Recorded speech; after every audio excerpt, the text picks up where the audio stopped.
Right now to our left, you have the National History, American History Museum. We're gonna take that one down. We're going to the Dinosaur Museum. We're going to the Air and Space. We're gonna show you everything that's biblical in the Bible. These are slave tokens right here to commemorate the events of the Great Britain abolished slave trade.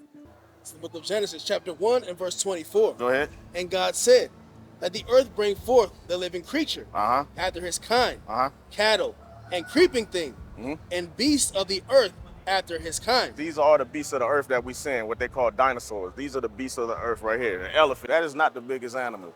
You can see the blue whale head. Now, y'all remember earlier when you look back, as we're going back right now, you see that depiction of Leviathan? It's way, way bigger than this. That was just like, again, a small depiction of how Leviathan was shaped and how it looked.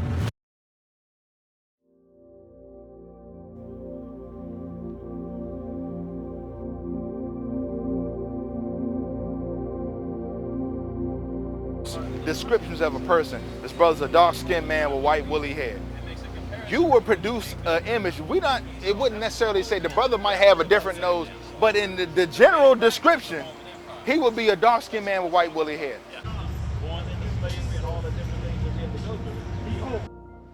Look at this right here. So now these are two books I want you to look at. This is a Catholic, like their book right here. It's called The Way. So what I want to focus on is, I only bought this book for this one little sentence right here. Okay. It says right here, it says Ham, the ancestor of the Canaanite. Ham was not the ancestor of the Negro. Guys, I am so proud of you. I'm so in the seat and the event where you were thousands deep.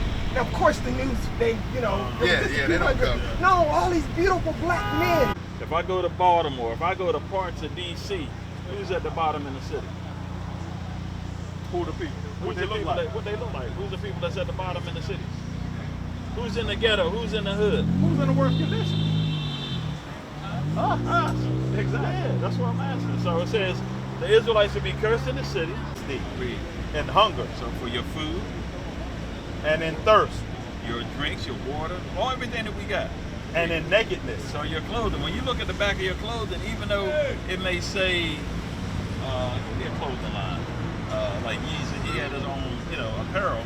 But who makes all of his fabrics? Who owns the factories where the fabrics is producing on? Do we own that? No. John, I'm gonna get a reader. Yeah, no worries. But when did it change though to Sunday? Who changed it to Sunday? Did God change it or did man change it? Well. Now when they had passed through Amphipolis and Apollonia, they came to Thessalonica, where was a synagogue of the Jews. Come on. And Paul, as his manner was, went in unto them, and 3 Sabbath days. How many? 3 Sabbath days. Reasoned with them out of the scriptures. So Paul kept the Sabbath. Yeah. But so is that morally binding upon the church? What do you mean morally binding? Keeping the Sabbath day. I agree that in the church there were people who they kept the Sabbath. Levitical laws, and Paul even talks. I'm saying, when did it change to Sunday though? You know who changed it? Wow. Constantine of the Council of Nicaea in 325. Give me Matthew 15:3. Because the problem with Catholicism, Seventh-day Adventists, apologetics, they follow traditions of man. They don't follow the scriptures. The book of Matthew, chapter 15, verse 3. This is what Christ is asking you. But he answered and said unto them, why do ye also transgress the commandment of God by your tradition? Yeah. So Christ asking a question. That's a tradition of man, because I can't find it going from Saturday to Sunday in the Bible. That's not in the scriptures. I agree with that. But they were breaking the commandments of God with traditions of men. We just talking about traditions of men. Sunday service is a tradition of man. You can find that in history where man changed it from Saturday to Sunday. That's a tradition of man. God didn't institute that. But also have it, I believe it's Titus, I'm not too sure, that Paul exhorts the church to hold fast to the traditions on which you were told. Yeah, so what were those traditions? When Paul was walking around and talking to Titus, did he have the books of Matthew, Mark, Luke, John? What did he have? He had the early church. He had the scriptures. He had the Holy Scriptures. Get that. You want Exodus 20? Yeah, I want Exodus 20 and 8. The book of Exodus, chapter 20, verse 8. Remember the Sabbath day to keep it holy. Hey, do you have your own house? No. Or you live? So if your father tell you, hey son, Remember to take the trash out. Why would he tell you to remember it? Because he wants you to hold to that. Because there's a chance that you might forget. Read it again. Remember the Sabbath day to keep it holy. Why would God tell us to remember the Sabbath day? Give me Matthew 24. I'm going to show you why. Give me Matthew chapter 24. Read verse 4. The book of Matthew, chapter 24, verse 4. And Jesus answered and said unto them, take heed. Do what? Take heed. If somebody say to take heed, what does that mean? That's a warning. What does he continue to say there? That no man deceive you. Come on. For many shall come in my name, saying, I am Christ, and shall deceive many. And shall do what? Deceive many. So now, most people believe that you're supposed to go to church on Sunday because they've been deceived. Now go back to Exodus 20 and 8. The reason why it says remember, because the Antichrist will come and say, no longer observe it on Saturday, do Sunday. The book of Exodus, chapter 20, verse 8. Remember the Sabbath day to keep it holy. To keep it holy. There are laws that govern how we keep the Sabbath holy. Come on. 6 days shalt thou labor and do all thy work. But the seventh day is the Sabbath of the Lord thy God. In it thou shalt not do any work. Thou nor thy son nor thy daughter, thy manservant nor thy maidservant, nor thy cattle, nor thy stranger that is within thy gates. So those are the laws of God. Yeah. So Christ, the reason why it's in there, it says remember, because there'd be a time that we forget. 2024, people think you can go to church on Sunday, meaning what? The deception has already been here and laid its work. So when do you observe the Sabbath day? Friday, as it says in the Bible, Friday sunset to Saturday sunset. That's the beginning of a day when you read Genesis chapter 1. The day is the evening to evening. Yeah, so there's another passage, I mean, I don't know like the numbers of the passages, whereby the Pharisees come and Jesus and his disciples are working, and Jesus says the Sabbath day is not made for man, but the Sabbath for man. No, that's for us to observe the Sabbath, because that was the first high holiday that God instituted in Genesis. Yeah. We are to observe the Sabbath. Christ kept the Sabbath. In the context of that, the Pharisees were having kind of that similar approach where No, they weren't. They a were. legalistic approach of the Sabbath day where They was talking about eating corn. Give me that in Matthew. The book of Deuteronomy, chapter 23, verse 25. And when thou comest into the standing corn of thy neighbor, then thou mayest pluck. Thou mayest what? Thou mayest pluck the ears with thine hand. But thou shalt not move sickle unto thy neighbor. Meaning what? A sickle. That's the work. Now go back and see what the disciples did. The book of Matthew, chapter 12, verse 1. And at that time, Jesus went on the Sabbath day through the corn. And his disciples were an hungered and began to pluck. They began to what? Pluck the ears of corn and to eat. Now, was that unlawful for them to do according to the law? Well, I would just go with what Jesus says after. I mean, whether or not it's lawful. No, but listen. The Pharisees tried to accuse him. Was that accusation correct when we read the law? Go back and read the law again. Deuteronomy 23, verse 25.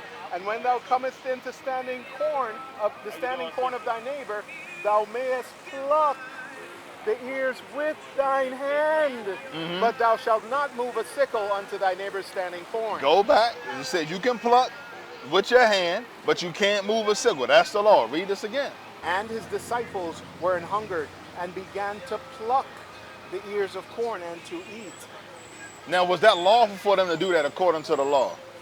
Sure, yeah. Absolutely. Absolutely. How you doing, my brother? So they weren't in sin, but let's see what the Pharisees did, though. But when the Pharisees saw it, they said unto him, Behold, thy disciples do that which is not lawful. That's to a do lie. Because we just read the law that it's lawful to do that. What does it say further down from that? No, but I'm saying, though, they made an accusation based off the law in Deuteronomy. That was a false accusation, so they're lying. So now, Christ already knew the law. He about to cut them even further. Read this. Verse 3, But he said unto them, Have ye not read what David did when he was an hungered? So now he took them to a whole nother part of the scriptures. He said, hold on, since they ignoring the law in Deuteronomy, I'm going to take them to what David did. And they that were with him, Uh-huh. now how he entered into the house of God and did eat the showbread, which was not lawful for him to eat? Because that was only for the Levites, the direct descendants of Aaron. Come on. Neither for them which were with him, but only for the priests? Or have ye not read in the law how that on the Sabbath days the priests in the temple profane the Sabbath By doing and what? are blameless? Meaning what? Because they still gotta do sacrifices and all that, which is a form of cooking. They still blameless. Come on. But I say unto you that in this place is one greater than the temple. So Christ is letting them know was one greater than the temple. Meaning what? Go to Psalms. I'm gonna give Psalms 110 and 1. Watch this. He referenced David, and it wasn't anything unlawful what David did. This is why. Watch this. Psalm chapter 110, a psalm of David. So this is King David. What does he say? The Lord said unto my Lord. So who was that talking about? The Lord said unto my Lord. Yeah, David is speaking, so he's saying, I believe this is when he's under Saul still. No. The Lord said Read unto it. my Lord. Read it again. Jesus quotes that later in this. Read it again. The Lord said unto my Lord. The Lord said unto my Lord. Meaning what? The Most High God said unto Christ. Watch this. Sit thou at my right hand until I make thine enemies thy footstool. So now go. Singer. So go back to Matthew. But I say unto you that in this place is one greater than the temple. The reason why he said that, because King David said, the Lord said unto my Lord. If King David was okay eating the showbread, now you got Christ on the scene. How anybody going to accuse Christ when Christ said King David was blameless? So that's crystal clear. Can I respond to that? Yeah, go ahead, brother. Yeah, so that passage that David is quoting is when he's in exile or fleeing from Saul. He goes into the temple with the priest and he eats the showbread. Technically, according to the Levitical law, he wouldn't really be allowed to eat the showbread. Right, of we the know that. priest. But your argument earlier is you were saying that the disciples were justified because they were following the law. But then a little bit further down, you see David, Jesus quoting David when he technically was not following. And then if you read further, Jesus finally comes to the culminated statement where he says, the Sabbath was not made for man, but man for the Sabbath. Meaning what? We got to observe the Sabbath. No, his message is saying that the Sabbath is a day of rest made for man because we need a day of rest to be symbolic of God's day of rest from creation. So we got to observe the Sabbath. Yeah, well, how would you observe the Sabbath? Let's go to that. Give me Leviticus 23. That's a good question. This how you, because this is what you never been taught. Because you don't know anything about how to keep the Sabbath. You don't been taught the laws of God. You go to church on Sunday, they celebrate Christmas, Easter, Mother's Day, birthday. All that stuff is of satanic origin. That's not in the Bible. Read that. The book of Leviticus chapter 23 verse 1. The Lord spake unto Moses, saying, Speak unto the children of Israel, and say unto them, concerning the feasts of the Lord, which ye shall proclaim it to be holy convocations. Holy convocations, come on. Even these are my feasts. 6 days shall work be done, but the seventh day is the Sabbath of rest and holy convocation. A what? A holy convocation. That's a formal gathering. What y'all do in the Catholic Church on Sunday is a law by God to be done on Saturday. That's a future prophecy talking about Christ coming to judge the nation. When it's plead, he's talking about killing them. Christ's not going to come and beg, oh please, give me my people back. He's not going to do that. When he comes back with a flaming sword of fire like in Isaiah 66. So the Song of Solomon, chapter 1 and verse 5. I am black, but comely, O ye daughters of Jerusalem, as the tents of Kedar. So he's comparing his complexion to the tents of Kedar, which were made out of black goatskin. So now, this is King Solomon. Show me where Christ said we don't have to keep the commandments. Show me where Isaiah said it. Show me where Jeremiah said it. Show me where anybody says it. What Paul is telling the people of Israel, the Israelites, is that they don't have to keep the law of sacrifice anymore because they were still doing that because you had Christ. He's not saying don't keep the laws because Paul himself kept the laws. He kept the feast days, he kept the Sabbath and all of that. To them that get fucked on those days. May be perfect. May be perfect. But there shall be thoroughly great distress in the land. Work, wrath upon this to be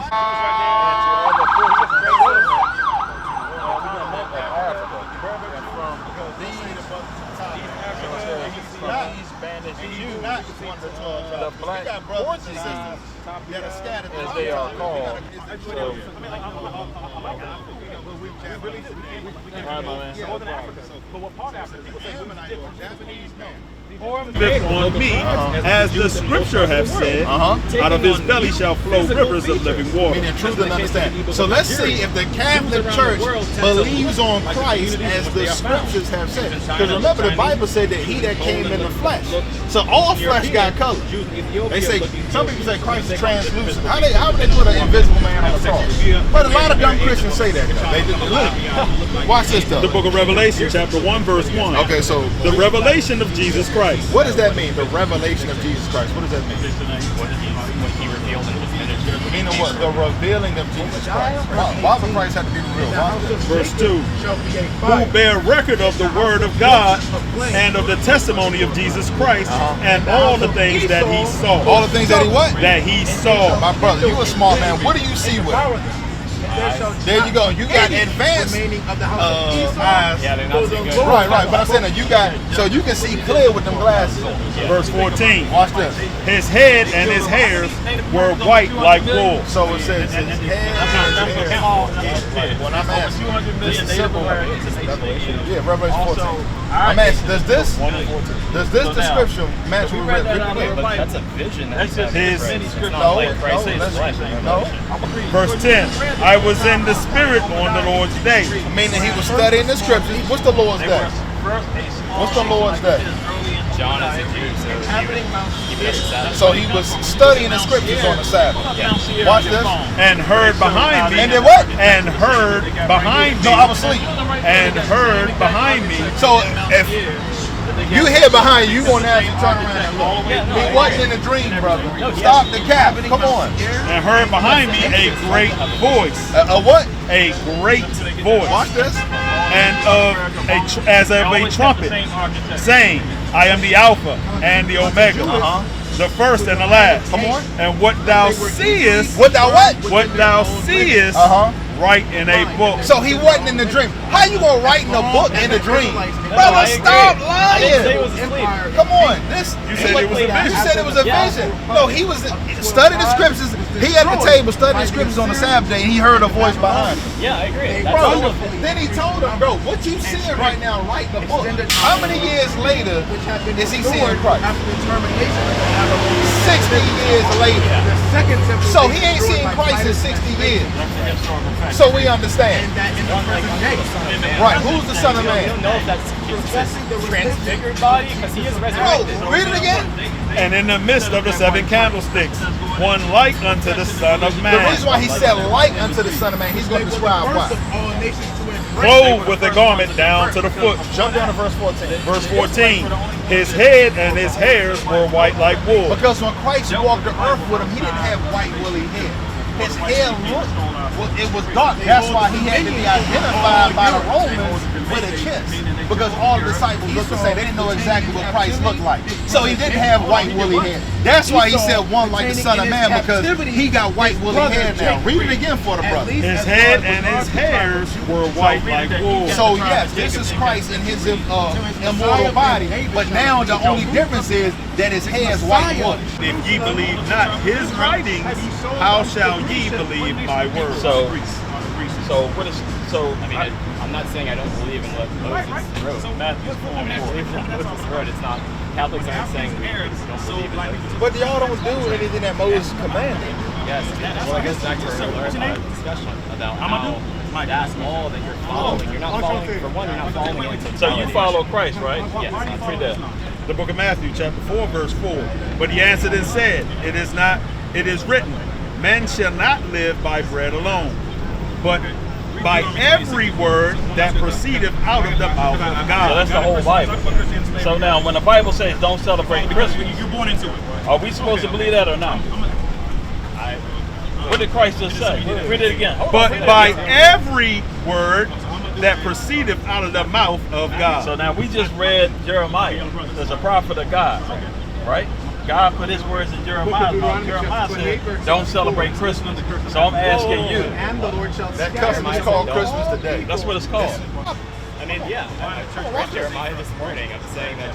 For, I mean, who is Jeremiah talking about? You don't go good. That's good. For, Okay, that's good. oh, house of Israel. Read that again. All right. That's good. For So the they're trying to say customs is of the Christ people loves are vain. No. For one cutteth a tree out of the forest. So this particular custom, they cut a tree out of the forest, And they fasten it with nails with the hammers that it moves not. and they put it in a tree stand. They are upright as the palm tree. They use the palm tree, but now they got the evergreen tree today. Come on. But speak not. They must needs be born. They don't speak and they got to be carried, because the doctrine of the day was that this tree would come back to life and kill you. No, they're not. Custom that you cut down a tree, make a tree stand and decorate it with silver and gold. If I ask anybody out here what that is, all of them will say Christmas, brother. I ask you, the customs that you keep believing, I'm just asking you to simply show me the scriptures, just like we showed you the scriptures. That's all I'm asking. Yeah. But he's saying that you're presupposing that every custom that I need to celebrate has to be in the scripture. That's your presupposition and asking me that. And I don't agree with your presupposition, so I can't answer that question. So you can't show me in the Bible to do the things that you believe in. Is there in the Bible people celebrating the nativity of Christ? In the early church, there are documentations of people. I'm asking, in the Bible, what you just said to me in a fancy way, you can't substantiate what you believe. Way. What I'm saying, if you can dismantle what I'm saying logically, then maybe I would give credence to your position. But I'm asking, you're just discarding show what me I'm saying. I'm not discarding. You discarded because you can't point it out. I'm asking a simple question. Show me where it says for us to celebrate Christmas in the Bible. So we set up the booth today, man. You know, we lay out an assortment of historical books and documentation, and we challenge all comers that you know how the prophets of God do. Of course, the word went out. Nobody can stand against the scriptures. Like the scriptures say in Luke 21:15, I'll give you a mouth that no adversary can gainsay. So with that, Israel, we say shalom, most high in Christ bless. The Acts of the Apostles continue.